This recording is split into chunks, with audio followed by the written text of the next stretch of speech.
O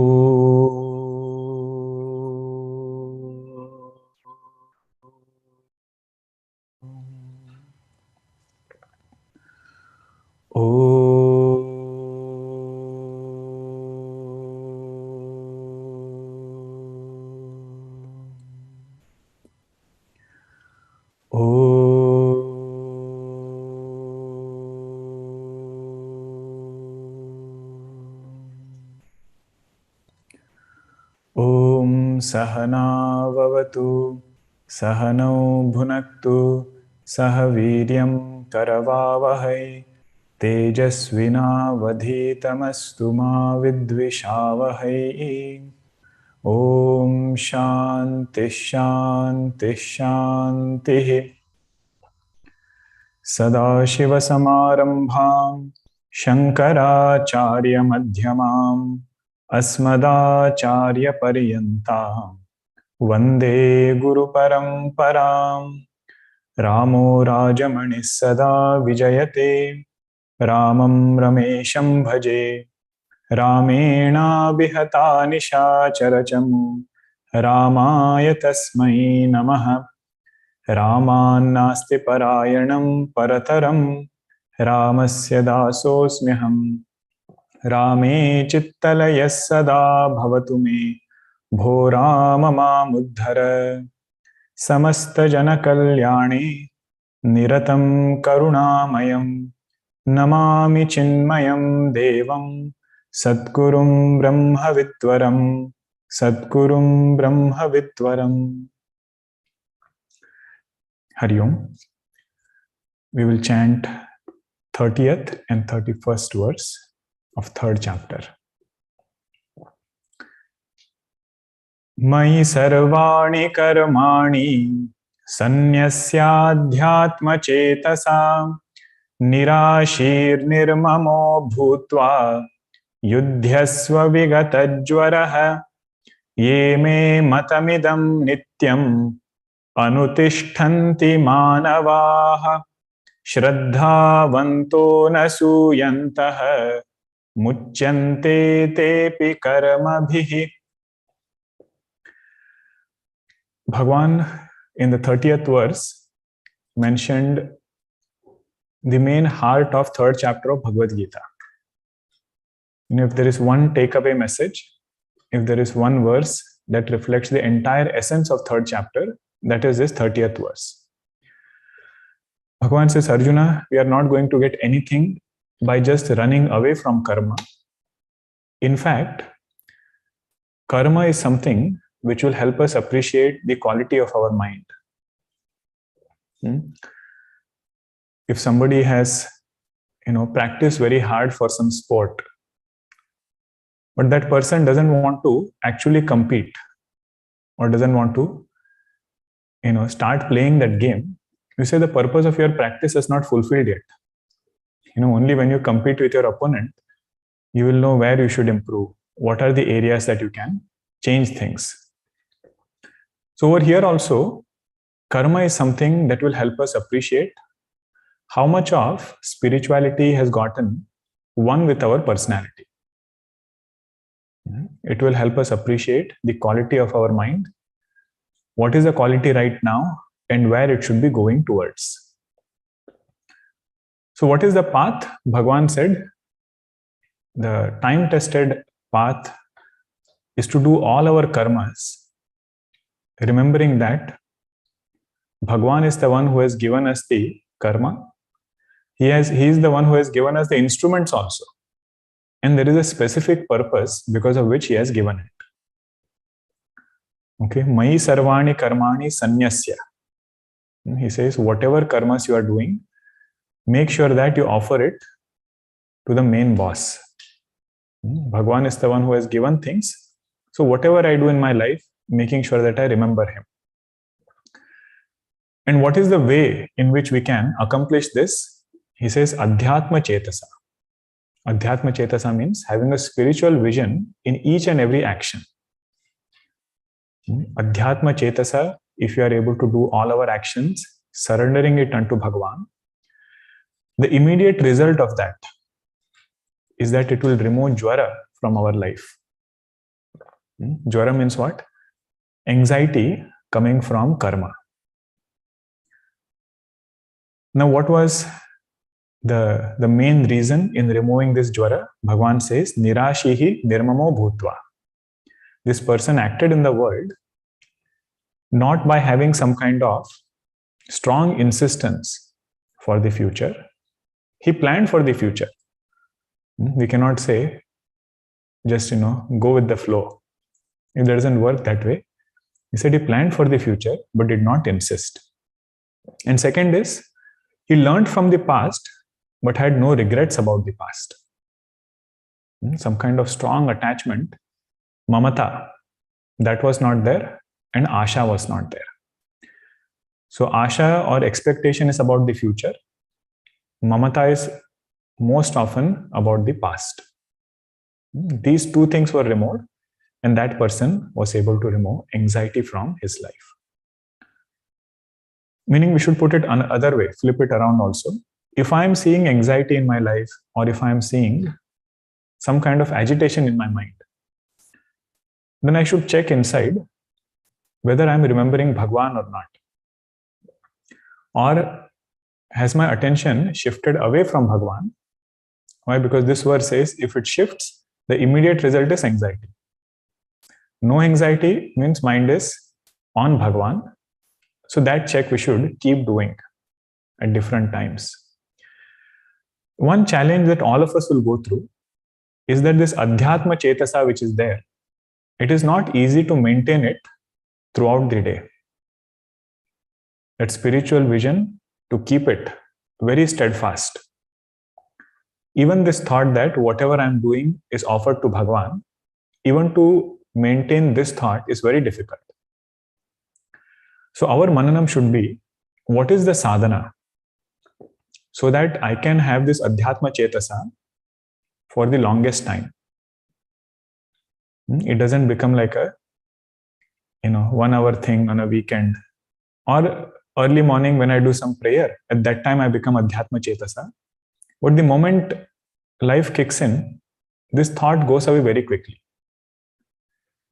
So one way to look at it is, look at the life of devotees who are successful in maintaining this Adhyatma Chetas. And they were successful in maintaining this thought that every action I'm doing belongs to Bhagwan. And see in their life, what was it that was different? What did they do such that they were able to hold on to this vritti for a longer time? They were able to hold on to this thought for a longer time.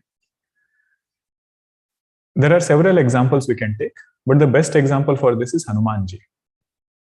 Hanumanji was one devotee of the Lord who never forgot this fact, which is mentioned in the first line of this verse. Mai sarvani karmani sanyasya nirashihi nirmamo bhutva vigatajvaraha.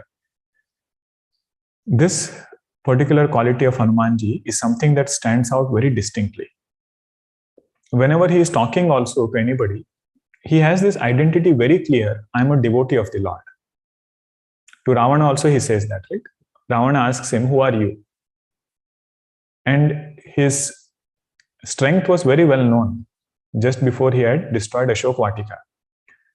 And everybody had fear of Hanumanji. But he doesn't answer by saying that I am such and such person, having this much strength. He says, I am the devotee of that Lord by whose drop of strength you have become so powerful. In both things he accomplishes that. First he says, I am devotee of that Lord. And his power is such that just by one drop of his power, you have become so powerful and you are so proud about your strength. So that is my Bhagwan.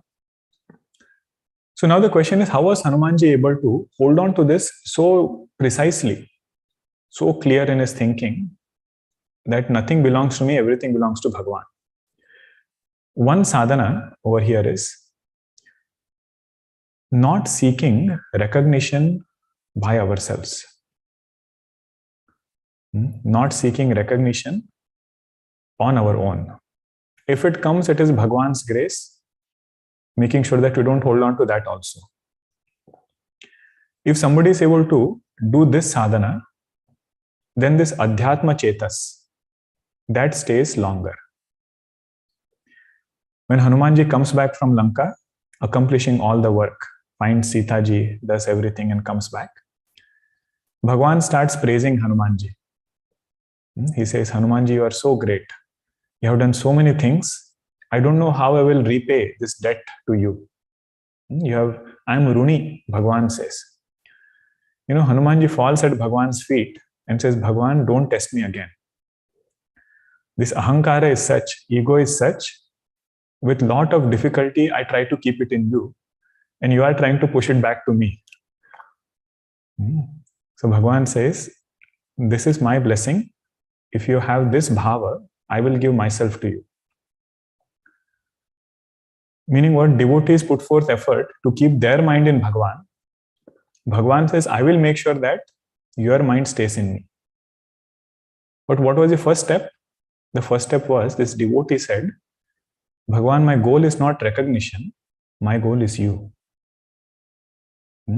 Without this as our goal, it is very hard to offer all our karmas to Bhagwan. To have this thought that everything belongs to Bhagwan. Right? Kabir Das ji said, Prema gali ati sankari, jame dona samay.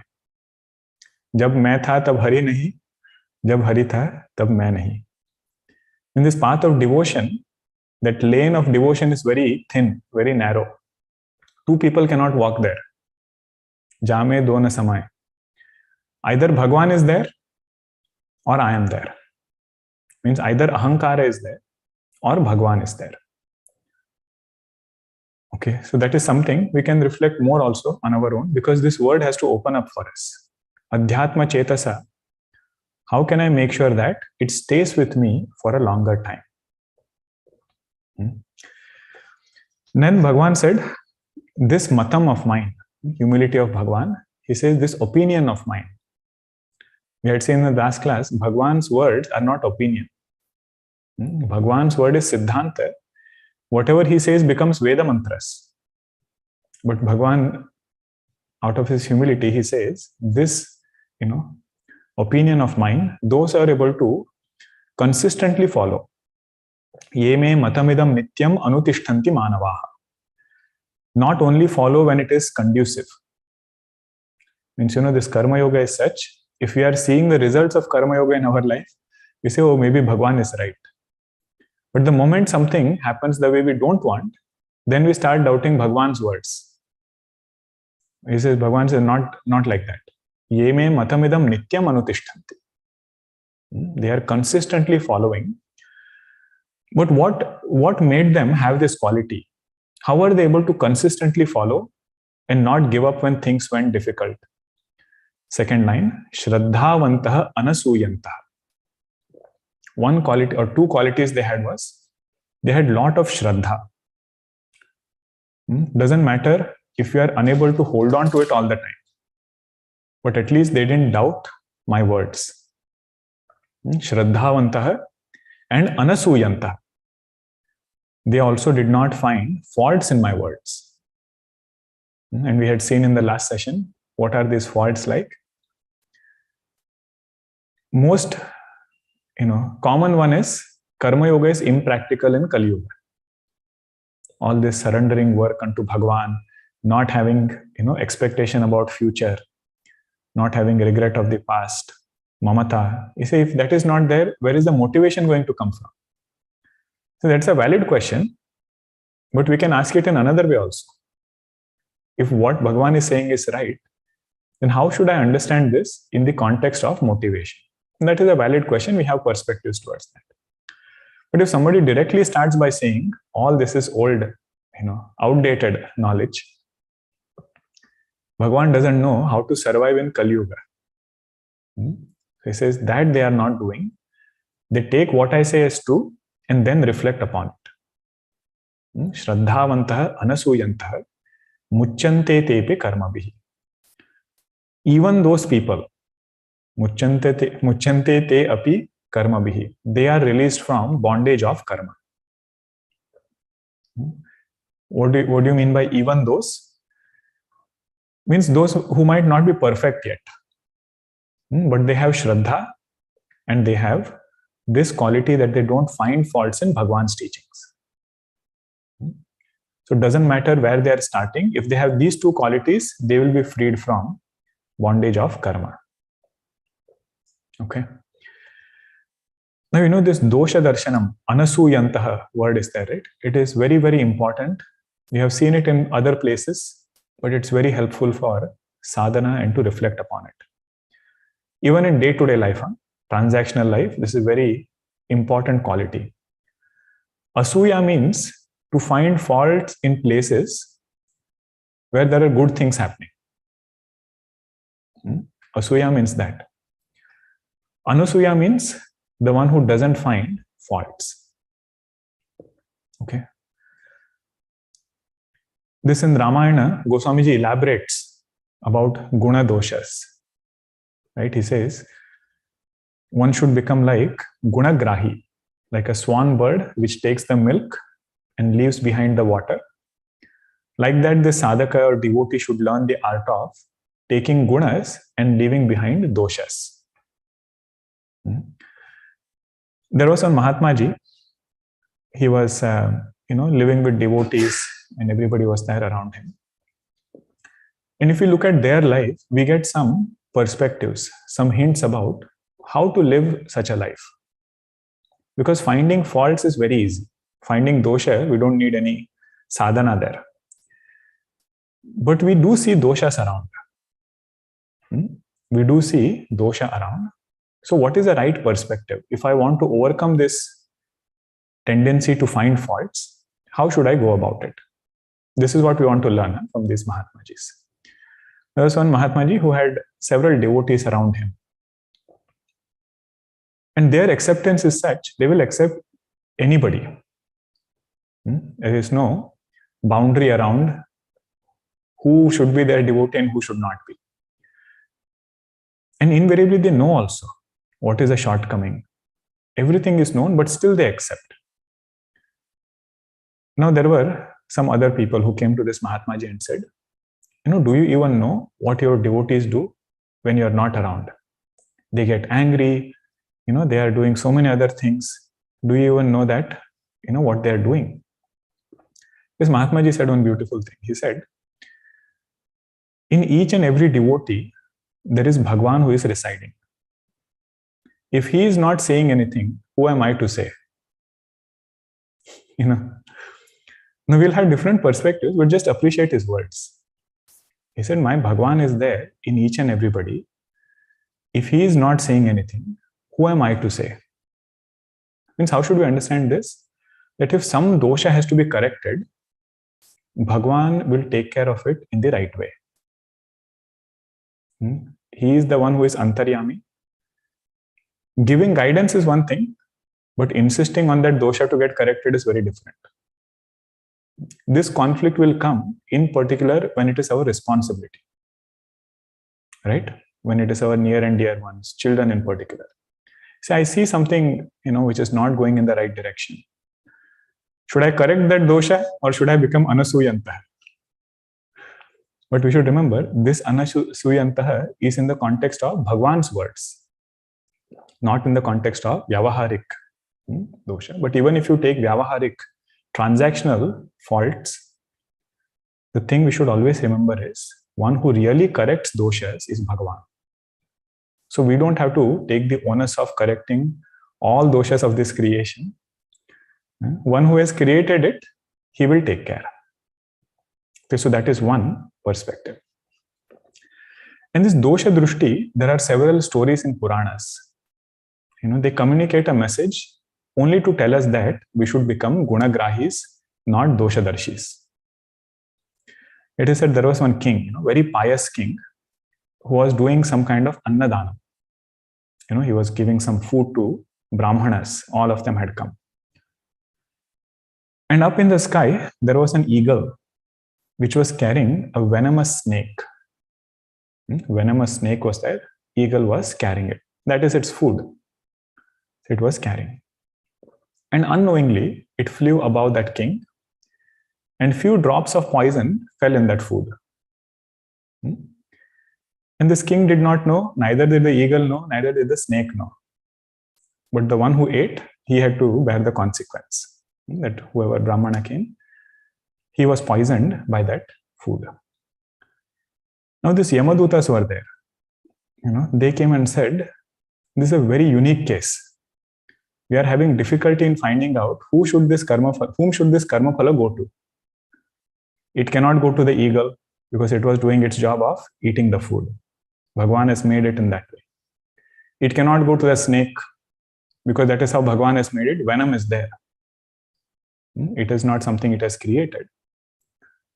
And the king cannot get it because he didn't even know who was flying above. That eagle was there, it just fell down. The 2 drops of poison.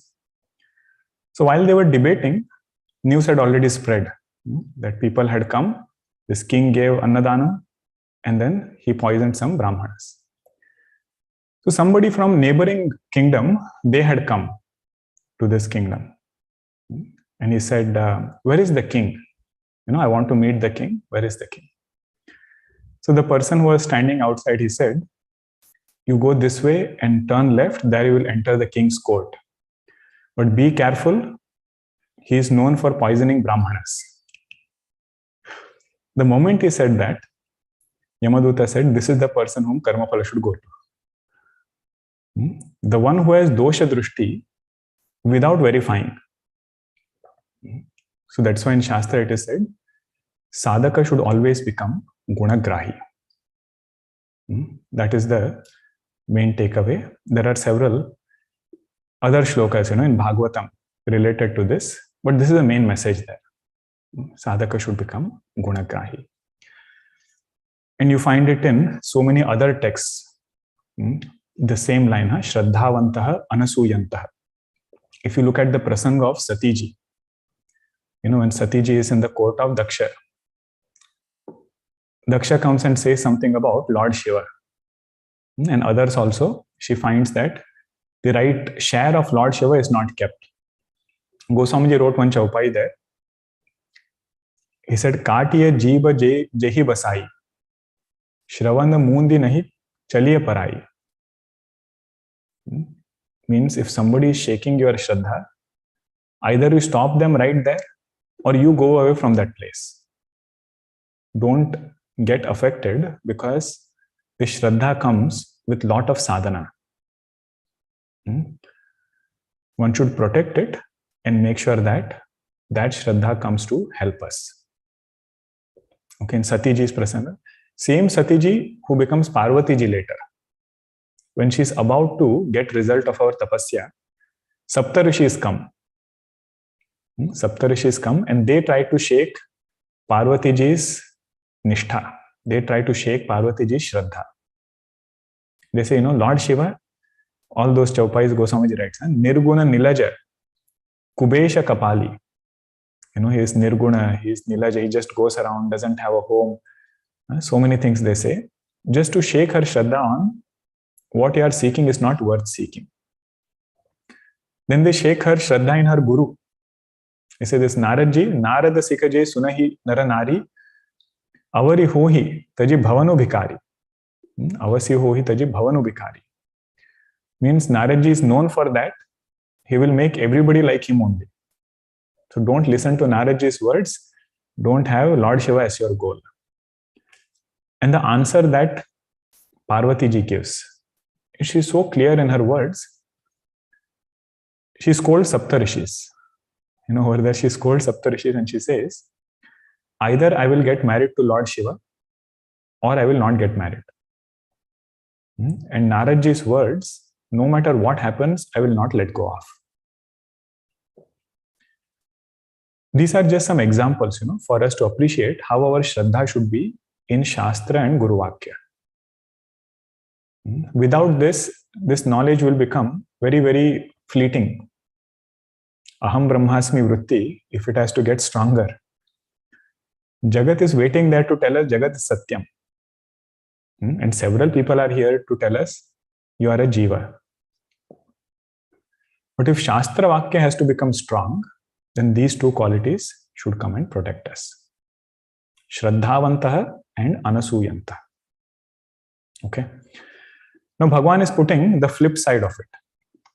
what is the other example of those who don't follow my words, find faults in my words? What happens to them? You see the 32nd verse. Ye tve tadabhyasuyantah nanutishtanti me matam sarvajnana vimudhanstan viddhi nashtana chetasah.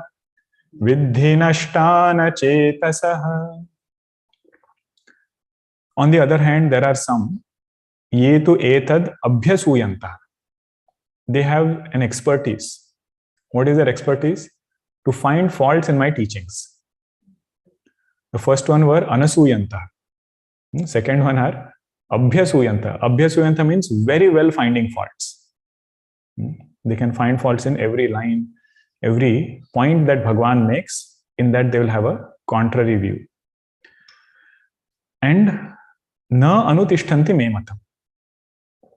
They are not following my matam. Rather, they do exactly opposite of verse number 30.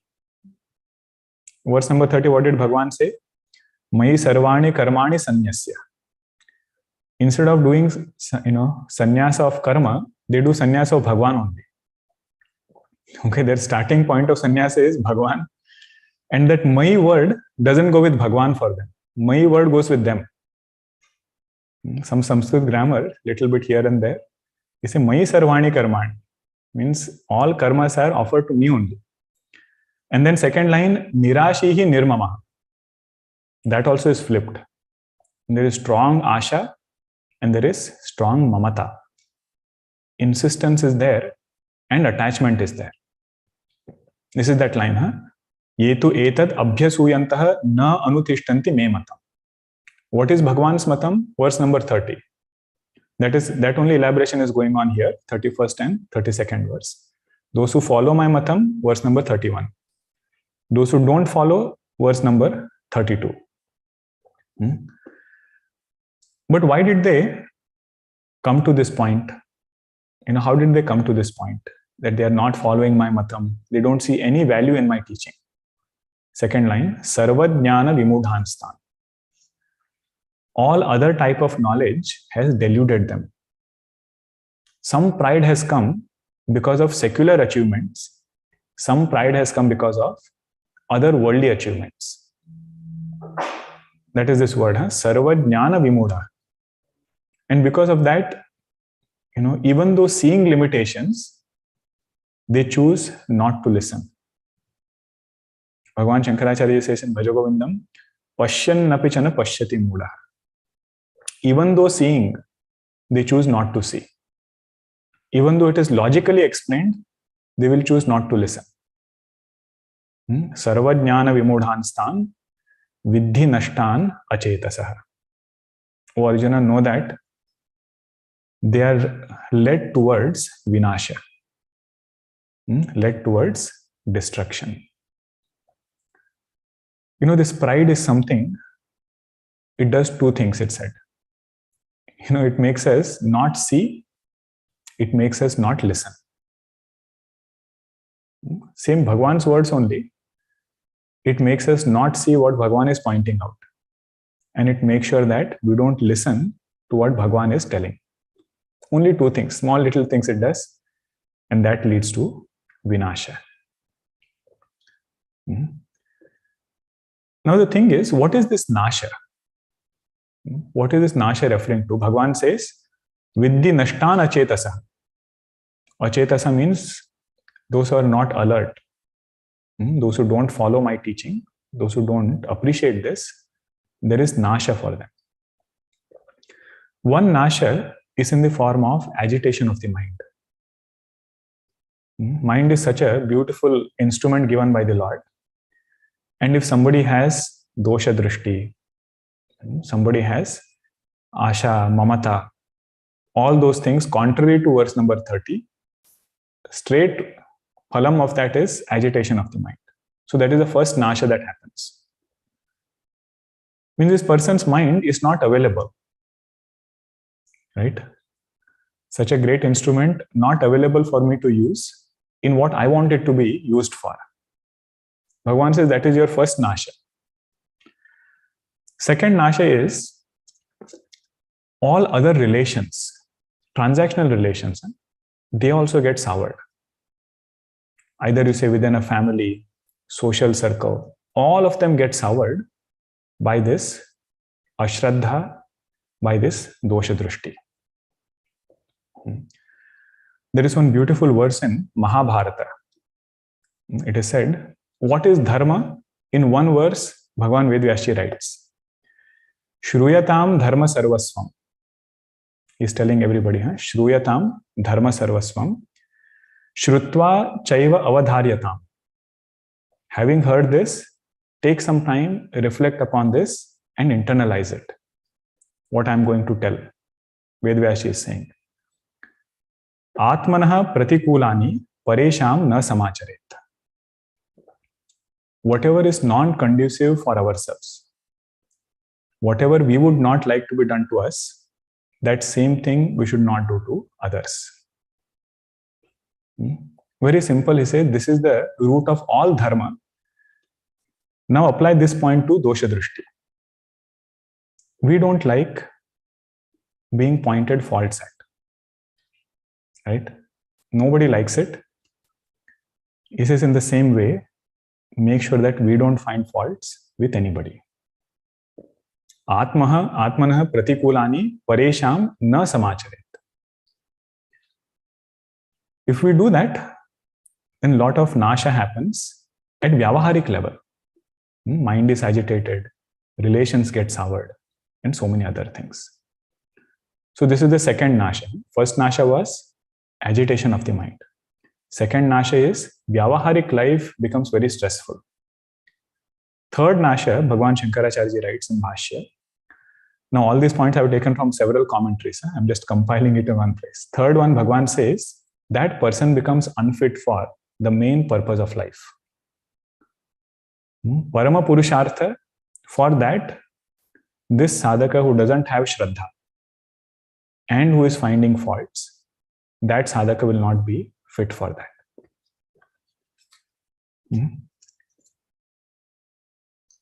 So here Bhagwan's nasha is in the form of not being able to abide in one's own true self.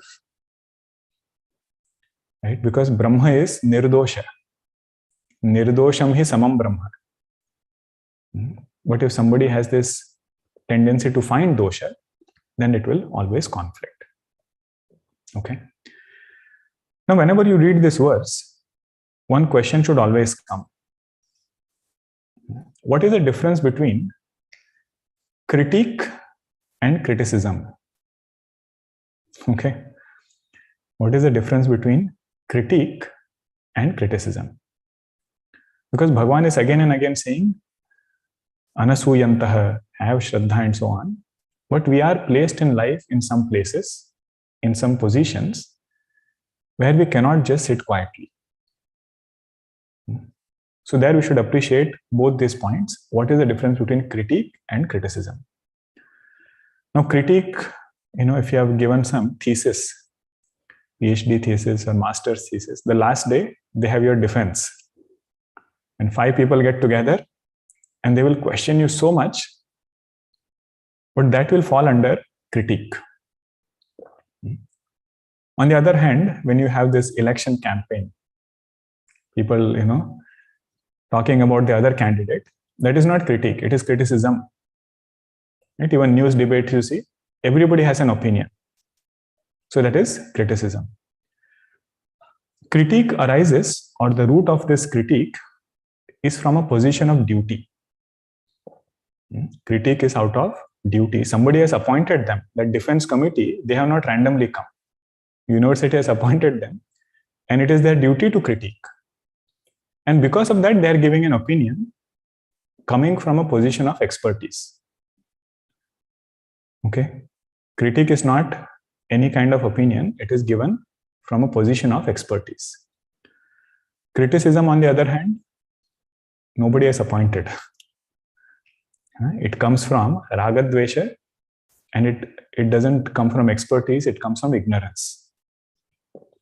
Right? Criticism anybody can do of any topic. Right? Politics for that matter. This person doesn't even know what it takes to go and fight an election, but we can give an opinion. What this person should do, what that person should do. So that is one difference. Second is, critique is always constructive. It's given so that we really care for the other person and it will be accepted in the right way. And it's not easy to do that. To give critique in such a way that it will be received in the right way, that itself becomes a sadhana. In particular with children. Right? If you have to tell something, to make it in such a way that it is received in the right way, how much you have to think. If I say this, it will go in this way. If I say this, it will be taken in that way. Right language, vocabulary. Some words they might understand completely differently. Right? So that is part of critique, which is very constructive. Criticism is destructive. Why? Because raga dvesha is at the root. It doesn't have any kind of guidance. Criticism doesn't have any kind of anchor. That is the second thing.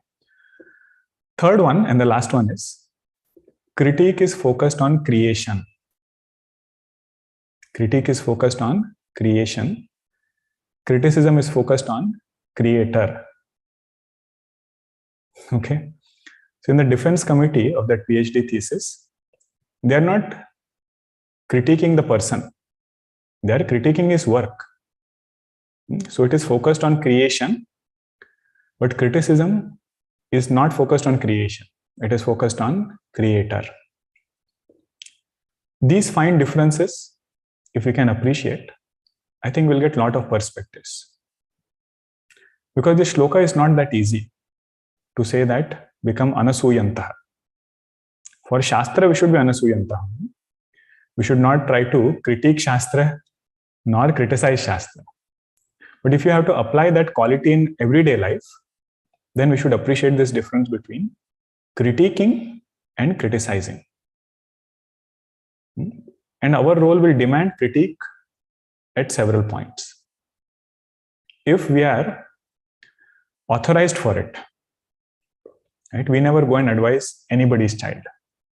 Right? Our duty is given to a particular child. That much is good enough. Okay, all these pointers are just to open up these two verses. Now Arjuna as though asks a question to Bhagwan. He says, Bhagwan, in this verse only you said, those who find faults with your teaching, those who don't have Shraddha, they in the end reach destruction. Viddhi nashtan achetasaha, you said.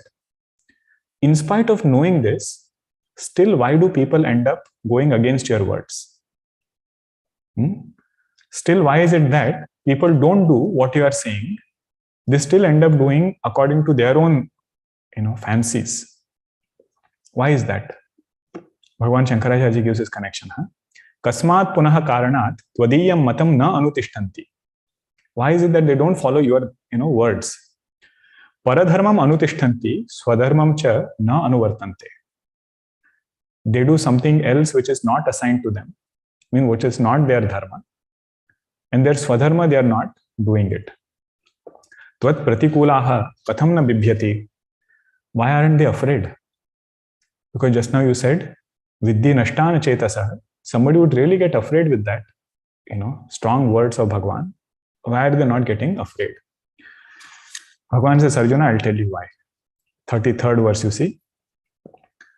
Sadrusham cheshtate swasyaha. Cheshtate swasyaha. Prakruter jnanavanapi. Prakruter jnanavanapi. Prakrutim yanti bhutani. Prakrutim yanti bhutani. Nigraha kim karishyati. Nigraha kim karishyati. 33rd and 34th are beautiful verses. A lot of mananam can be done on these two verses. Bhagavan is telling Arjuna, there are few facts of life. Few facts of life. If you appreciate it in yourself and in others, you will have a lot of joy in life. Lot of stress will be removed just by appreciating these facts. What are those facts? One, he says, all of us do our transactions based on the imprints of our impressions. Sadrusham cheshtate swasyaha prakrutehe. If you want to do Anvaya, it is swasyaha prakrutehe sadrusham cheshtate. According to our impressions. Prakrutehe means whatever latent impressions we have that we ourselves don't know sometimes. According to that, we do all our vyavahara. Cheshta means vyavahara. Transactions are done based on that only. Means whenever we have this question, right? Why is this person like this? You see, this is how he is. Why am I like this? And this is how I am. Because latent impressions are there. They are guiding our personality. Is it only of ignorant people that this thing happens? Ordinary people only are guided by their Prakriti. Bhagavan says no. Even Jnanavan, those who are Siddha Purushas, those who are Jnanis, even their Vyavahara happens according to their impressions. Important thing to note here is, Bhagavan doesn't say Vyavahara happens based on Brahmajnanam. Look at the verse. Swasyaha prakrutehe jnanavan api cheshtate. Not according to Brahmajnanam. Jnanavan means one who has Brahmajnanam. His transactions are happening not based on Brahmajnanam. His transactions are happening based on his Swabhava. But what is the good news there? He has put forth a lot of effort in sadhana to change his Swabhava to Sadhu Swabhava.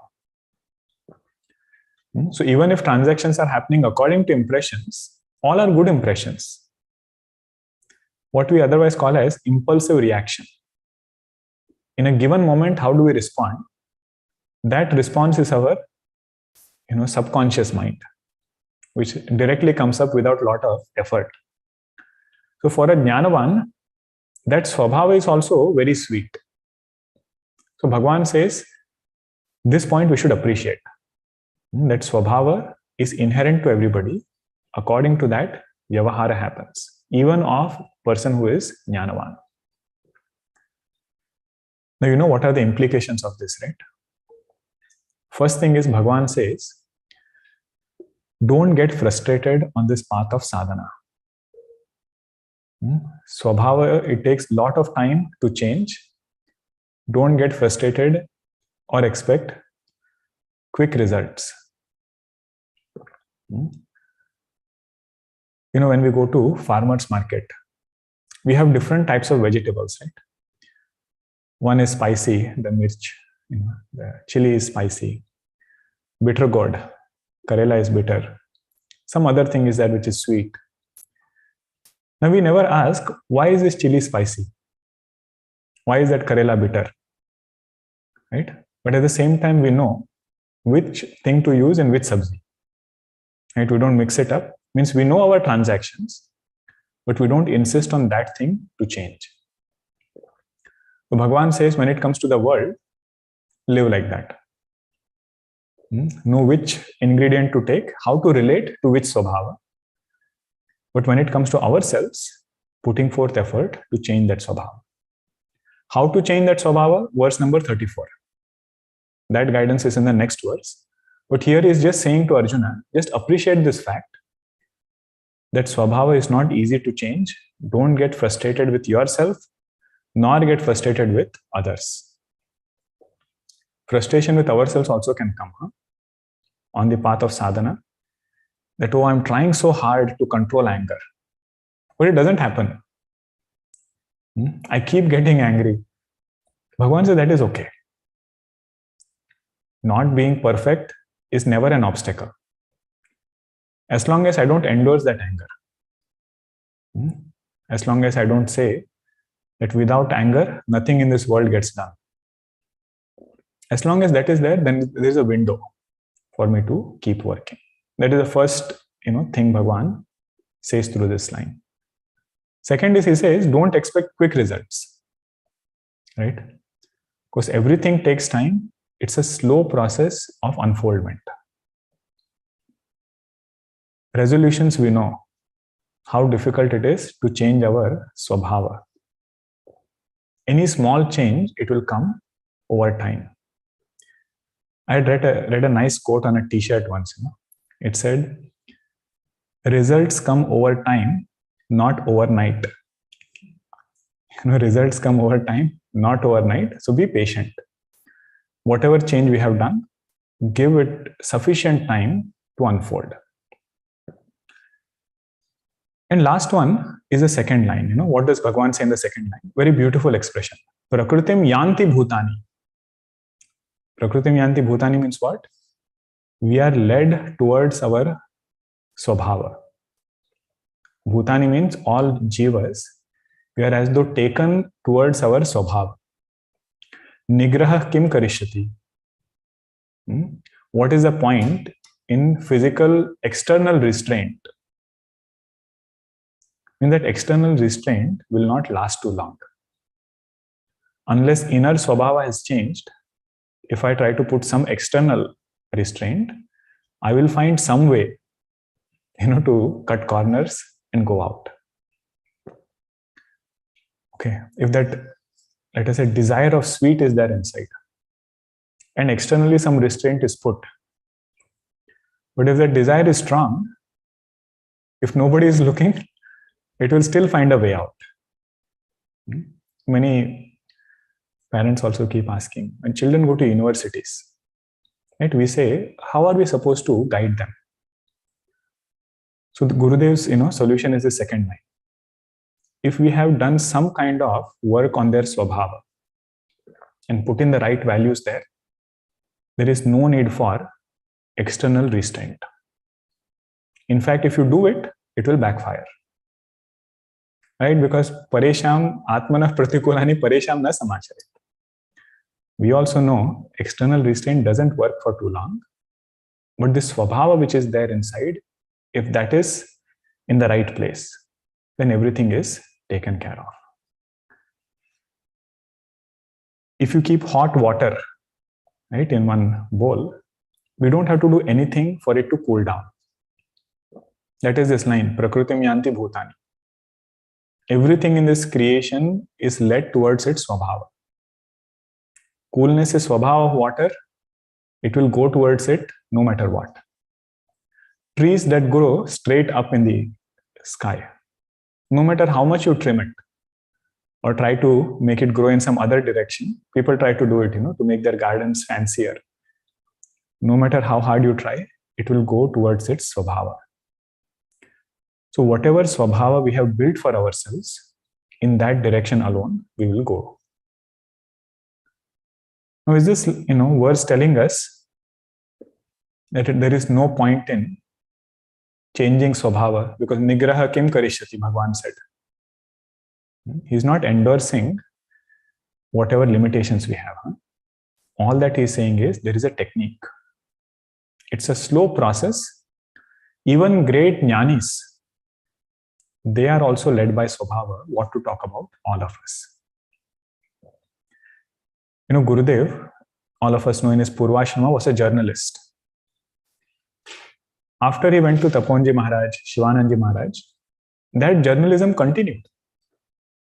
It is not that Shivananji Maharaj taught him journalism, or journalism got lost after he went to Shivananji Maharaj. Right? Swabhava continues. That is that first line. Sadrusham cheshrite swasyaha prakrutehe jnanavanam. Shivananji Maharaj also, for that matter. He was a doctor before. In Rishikesh, he would go and treat all the sadhu mahatmas.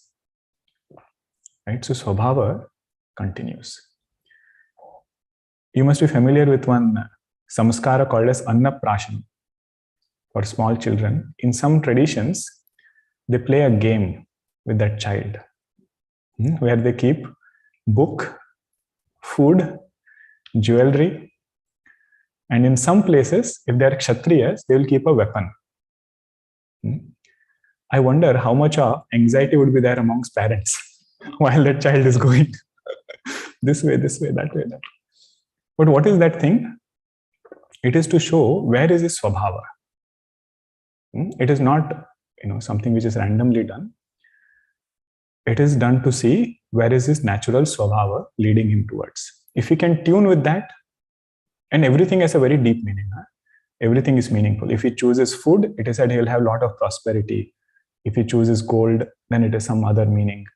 Book, of course, is Vidya, and other things are also there. Okay, but this swabhava is something, if it is recognized, then it can help us work with it. Next verse also is beautiful about how do we work with our swabhava. How do we work with our personality and also personality of others. Okay, we'll see in the next session. Om Purnamadah Purnamidam Purnat Purnamudachyate Purnasya Purnamadaya Purnameva Vashishyate. Om Shanti Shanti Shanti. Hari Om Shri Gurubhyo Namaha. Hari Om. Before we go into our announcement, a quick thing I wanted to share with all of you. July 1st to July 15th, Pujya Swami Swarupananji will be having a camp in Krishnalaya. It is based on the first 6 chapters of Bhagavad Gita. A very unique opportunity if you want to immerse yourself in some retreat in a place away from this city. That your phone doesn't work, laptop doesn't, no Wi-Fi, nothing, just cut off and have some time in solitude, a very quiet camp. So do check out the details on our website. And if you have any other questions, you can always email the link which is there on the website. Okay. More details we'll keep sharing in the weeks to come, but I just wanted to start putting the word out there. Swamiji also announced, Swami Ishwaranandji, and Swamiji was here. Hari Om. Nitya, you can go ahead. Hari Om, pranams. I'm a CHIK here at Bay Area. So CHIK stands for Chinmaya Yuva Kendra. If you have not heard of the group, we are a group of young adults here in Chinmaya Mission, ranging from ages 18 to 35. So if you know anyone in this age group, please listen to the following message, because we have a wonderful opportunity coming up that I'm going to speak about. So after 2 years, we're excited to be able to finally host our annual CHIK SJ retreat, Disconnect to Connect, in the serene environment of Krishnalaya, which Brahmachari Somji just spoke about. There's another camp going on. So Krishnalaya is 5 hours north of Bay Area, but the CHIK team, the CHIK core team, will be taking care of transportation logistics. So camp participants will not have to worry anything other than registering for the camp. In this retreat, we will get a chance to disconnect from our usual busy routines, take time to connect to the self within, and explore devotional techniques from Bhagavad Gita, chapter 12, guided by our very own Brahmachari Sohamji. This retreat will also include nature walks, reflection, group discussions, sports, and much more. Again, this retreat is open to ages 18 to 35. More details about this registration are available at cmsj.org. Early bird discounted registration actually ends today, May 1st.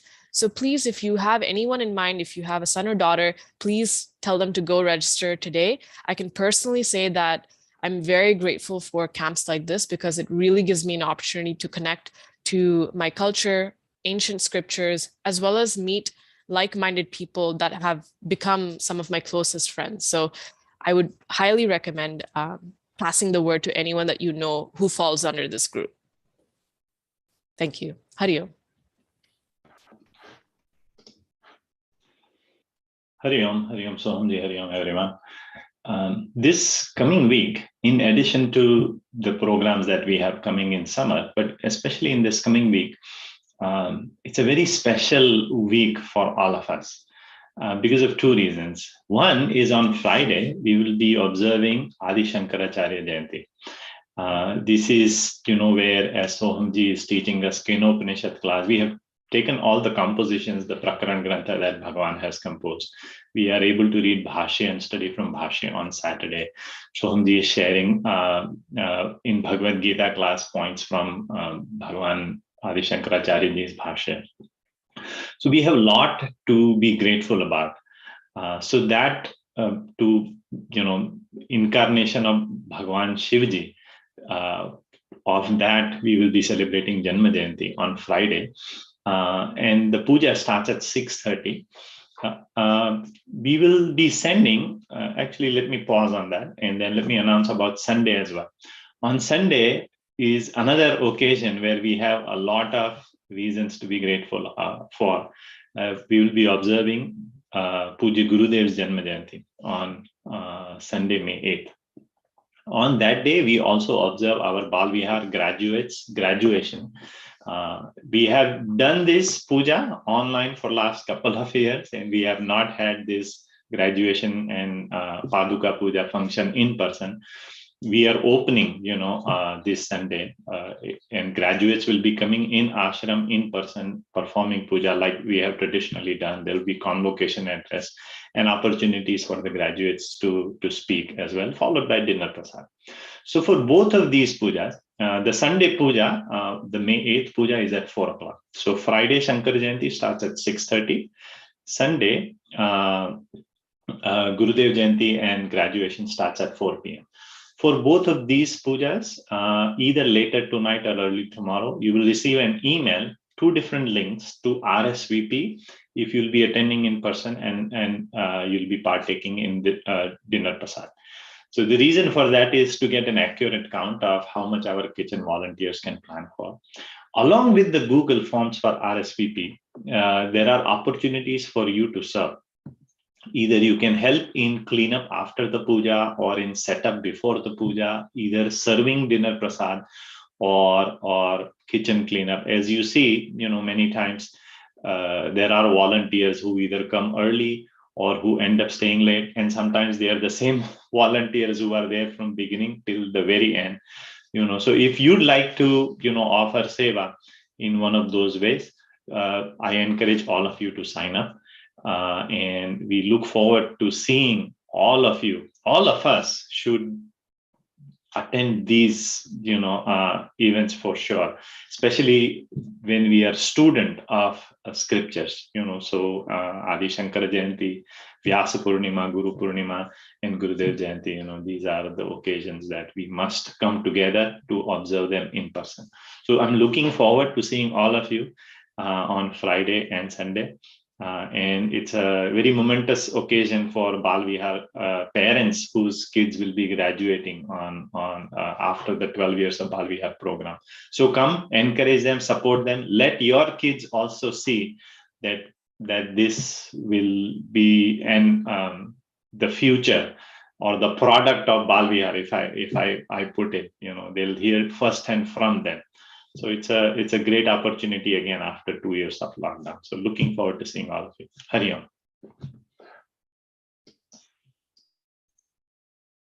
Thank you, Jignesh Bhai and Nitya. Regarding the Memorial Day retreat, I would very much encourage all of you, if you know anybody in 17 through 35 age group, please to encourage them to come. I feel Krishnalaya gives a lot of clarity. Clarity not only about deeper questions, but just about where are we headed in our own day-to-day life, in our own career paths, which is very important even for that age group, to take support from our scriptures, from our shastra, and then be cheerful. That is the main essence of this. It won't be heavy because it's 12th chapter of Bhagavad Gita. So we are planning to focus mainly on the Bhakta Lakshanas, which are there.